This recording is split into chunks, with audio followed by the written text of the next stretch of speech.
I gave my life for my family, and in a single moment, the one I trusted the most threw me out like I was nothing. But he had no idea.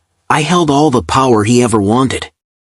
My name is Frank Reynolds. I'm 68, retired truck driver, living in a quiet Pennsylvania town. For decades, I hauled goods across the country, sometimes missing birthdays, holidays, and even my own health for the sake of my family. Mornings now are slow, coffee in a chipped mug, sitting on my porch as the sun rises over rows of maple trees, listening to the quiet hum of neighbors beginning their day. I spend hours looking at faded photographs, me, my late wife, my daughter before she met him. Life has taught me patience, endurance, and quiet dignity, yet beneath these calm routines, a shadow has grown, a tension in my home I couldn't have imagined, a storm brewing in the heart of the family I sacrificed everything for.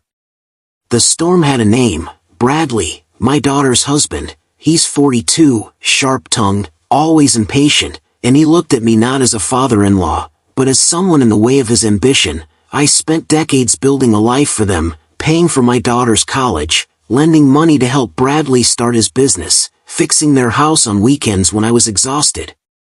One afternoon, Bradley said to me, smirking as if it were a joke, "You're too old to understand how the world works, Frank. Just pack up your things and move out. You've had your turn."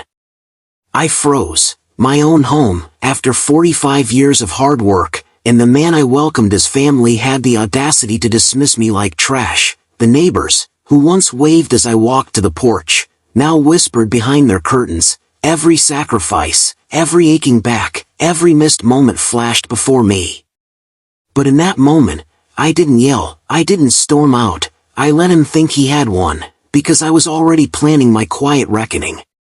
It happened the next week. Bradley changed the locks, rerouted my retirement checks, and emptied my savings accounts that I thought were secure. He said, coldly, "You've had your turn, old man. Time for someone younger to take over." I could feel my heart shatter. Every memory of hard work and loyalty felt trampled beneath his arrogant boots. I walked through the house one last time, touching the walls, the photographs, the old rocking chair my wife had loved, and I realized the cruelest part wasn't losing the house, it was the betrayal itself. The man I trusted with my daughter's happiness had no respect for me, for the life I built, for the years I sacrificed. I left quietly, holding on to one thought: dignity is never lost, not if you know how to reclaim it. I spent weeks assessing my options. I knew my daughter loved me, but Bradley had blinded her with charm and entitlement. I quietly researched, using decades of knowledge and careful patience, hidden savings, forgotten legal loopholes, community influence. I had more leverage than he could imagine. Every night, I planned quietly on my porch. I kept my movements subtle, visiting the lawyer's office under the guise of a checkup, reviewing accounts, observing Bradley's every arrogant step. I never rushed, never showed anger, because patience is the weapon of the wise, and slowly, the pieces began to fall into place. Bradley began to panic. Calls, texts, emails poured in from banks, community members, and business associates questioning his sudden access to assets. He made mistakes in public, bragged to the wrong people, and exposed his lies to neighbors who had respected him. I stayed calm. The man who spent decades learning patience and observing human nature knew that arrogance always slips when tested. Bradley's empire of deception was cracking quietly, brick by brick, and I watched from the sidelines, older, wiser, unshaken. The reveal came at our small-town church fundraiser. Community members, friends, and family gathered to honor long-standing volunteers. Bradley was bragging to everyone, claiming credit for a donation he never made. I stepped forward with the records, the bank statements, the contracts, and a simple statement.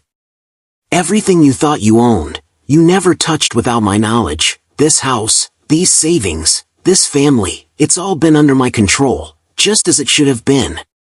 Gasps filled the room, faces turned red with shock. Bradley stammered, humiliated. As the crowd realized the truth, my daughter stared in disbelief, tears streaming, and for the first time since the betrayal, I felt the weight lift, the dignity returned, not stolen, not bargained for, earned through patience and unwavering resolve.